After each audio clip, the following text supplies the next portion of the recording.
ओशो कहते हैं, राजनीति धर्म से बिल्कुल विपरीत घटना है। एक वैज्ञानिक आसानी से धार्मिक बन सकता है। उनका दृष्टिकोण भिन्न है, लेकिन विपरीत नहीं।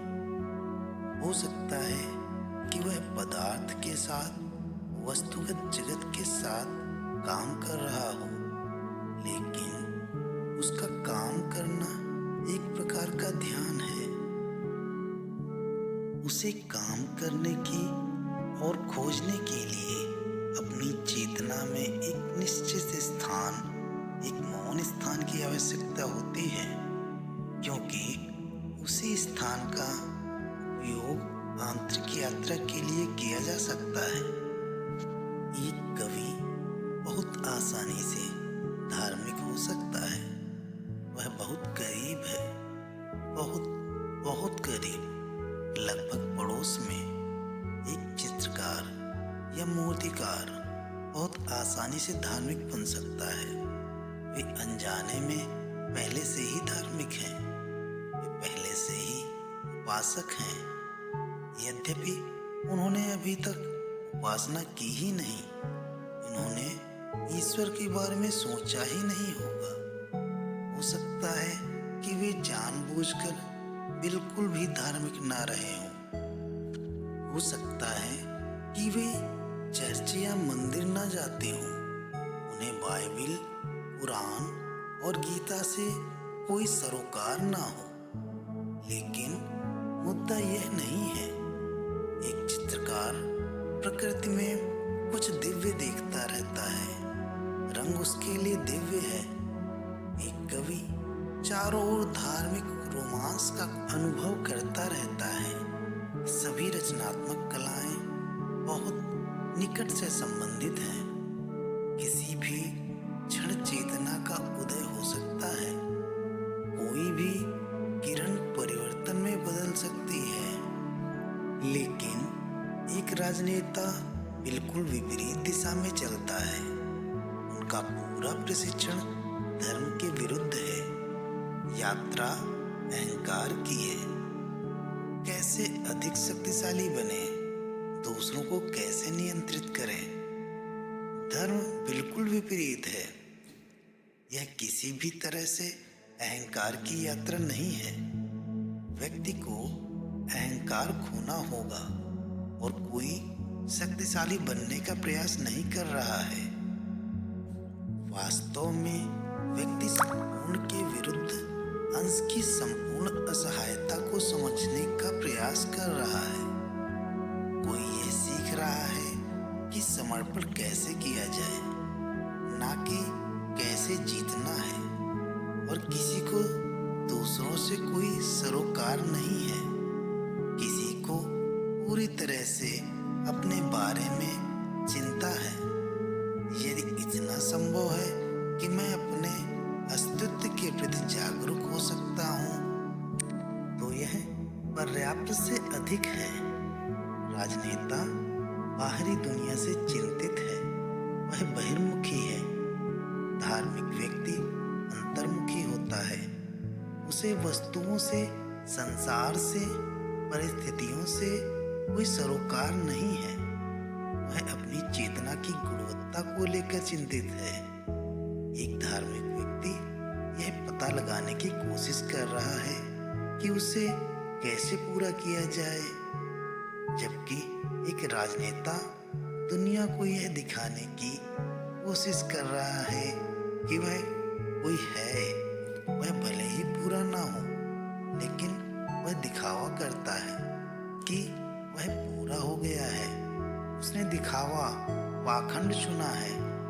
वह बस यही चाहता है कि पूरी दुनिया को पता चले कि वह कोई विशेष, असाधारण, बहुत खुश व्यक्ति है।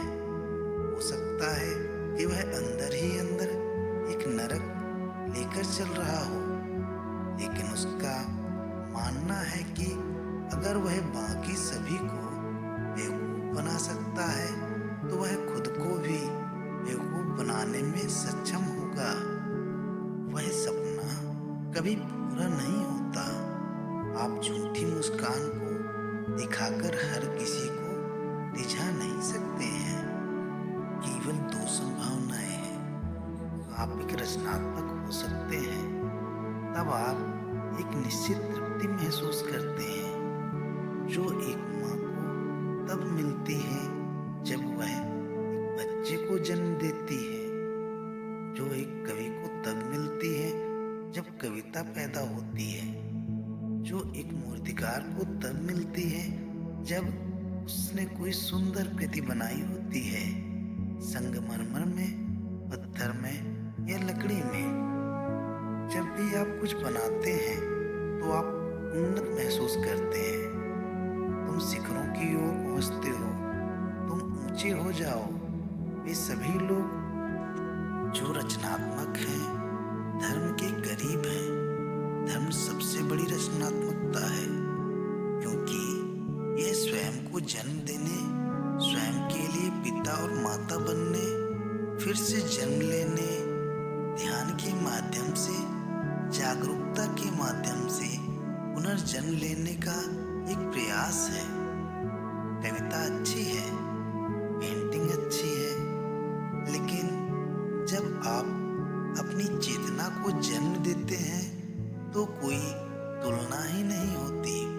तब तुमने परम काव्य, परम संगीत, परम नृत्य को जन्म दिया है। यही रचनात्मकता का आयाम है। रचनात्मकता के पायदान पर धर्म अंतिम है। यह सबसे बड़ी कला है, परम कला है। इसलिए मैं इसे परम कीमिया कहता हूँ। सीढ़ी के विपरीत छोर पर विनाश है। जो लोग रचनात्मक नहीं हो सकते वे विनाशकारी बन जाते हैं, क्योंकि विनाश के माध्यम से उन्हें यह प्रतिबिंब अनुभूति हो सकती है कि वे शक्तिशाली हैं। जब हिटलर ने लाखों लोगों को नष्ट किया तो निस्संदेह उसके मन में यह भावना बहुत प्रबल थी कि मैं कुछ हूँ, मैं पूरी दुनिया को नष्ट कर सकता हूँ। वह पूरी दुनिया को नष्ट करने के लिए लगभग तैयार था। उसने इसे लगभग नष्ट ही कर दिया था। एक राजनेता विनाशकारी दिमाग वाला होता है। वह देश की बात कर सकता है। वह यूटोपिया, समाजवाद, साम्यवाद के बारे में बात कर सकते हैं, लेकिन मूल रूप से एक राजनेता एक विनाशकारी दिमाग है और विध्वंसक मन प्रबुद्ध नहीं हो सकता। सबसे पहले सारी ऊर्जा निर्माण की ओर, सृजन की ओर गति करनी चाहिए। केवल तभी संभावना है कि धीरे धीरे आप परम सृजन में भाग लेंगे। वह निर्वाण है, परम सृजन, जिसमें आप दिव्य, अनंत, सीमित पैदा होते हैं।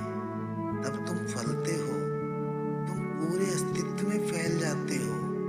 तब तुम लहर नहीं रहे, सागर बन गए। राजनीतिज्ञ कभी भी प्रबुद्ध नहीं हो सकता। मैं यह नहीं कह रहा हूँ कि राजनेता आत्मज्ञान की ओर नहीं बढ़ सकता। वह जा सकता है, लेकिन जैसे जैसे वह आगे बढ़ेंगे उन्हें राजनीति छोड़नी होगी। एक राजनेता भी एक इंसान है, लेकिन उसे राजनीति छोड़नी होगी। और जब वह ध्यान में जाएगा तब वह राजनेता नहीं रहेगा। राजनीतिज्ञ रहकर कोई राजनीतिक प्रबुद्ध नहीं हो सकता, लेकिन उनकी इंसानियत वही है। यहाँ तक कि एक हिटलर भी किसी दिन बुद्ध बन सकता है। एक आशा है कि वह ऐसा करेगा।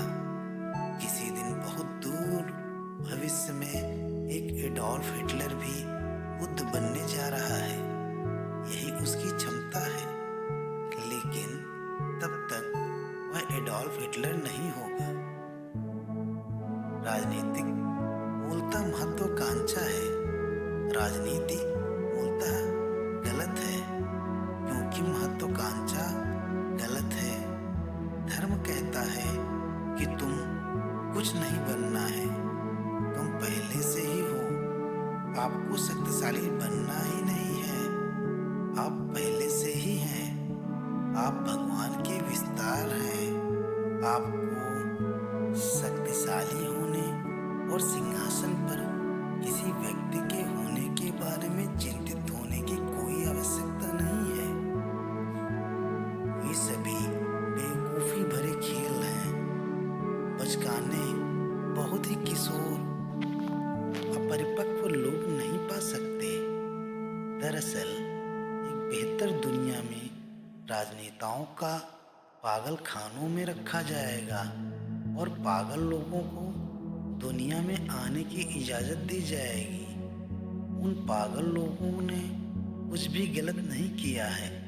वे रास्ते से थोड़े हटकर हो सकते हैं, लेकिन वे हानिकारक नहीं हैं।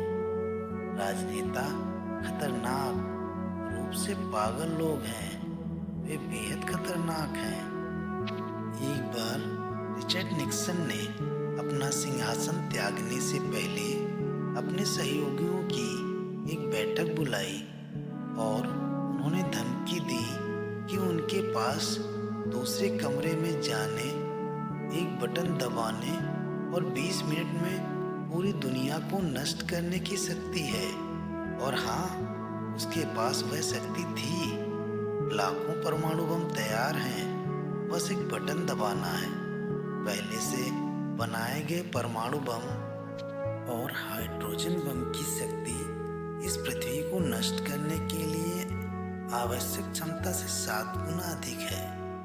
7 गुना अधिक है। हम विनाश में इतने अति कुशल हो गए हैं कि इनके आकार की 7 पृथ्वियां को नष्ट की जा सकती हैं। और कोई नहीं कह सकता कि किसी भी दिन अमेरिका, रूस या चीन का कोई राष्ट्रपति पागल हो सकता है। और राजनेता लगभग पागल हैं। किसी भी दिन कोई भी बटन दबा सकता है। अब यह केवल बटन दबाने का प्रश्न है और हर किसी के पास पागलपन के क्षण, क्रोध के क्षण होते हैं। खतरा बहुत वास्तविक है। राजनीति मानवता का रोग, चेतना का कैंसर रही है। अपने भीतर की सारी राजनीति छोड़ दो और याद रखें, जब मैं राजनेताओं के बारे में बात कर रहा हूँ तो मेरा मतलब विशेष रूप से उन लोगों से नहीं है जो राजनीति में हैं। मेरा मतलब उन सभी से है जो महत्वाकांक्षी हैं। जहाँ भी महत्वाकांक्षा होती है, राजनीति आ ही जाती है। जहाँ भी आप किसी से आगे निकलने की कोशिश कर रहे हैं, राजनीति आ ही जाती है। जहाँ भी आप किसी से आगे निकलने की कोशिश कर रहे हैं, राजनीति आ जाती है। जहाँ भी आप किसी पर हावी होने की कोशिश कर रहे हैं, शायद आपकी पत्नी या आपका पति, राजनीति बीच में आ जाती है। राजनीति आम सर्दी की तरह एक बहुत ही आम बीमारी है। दोस्तों, कैसे लगे आपको ओशो के राजनीति के बारे में विचार? अगर आपको ये विचार अच्छे लगे हों तो चैनल को लाइक, शेयर एंड सब्सक्राइब जरूर करें।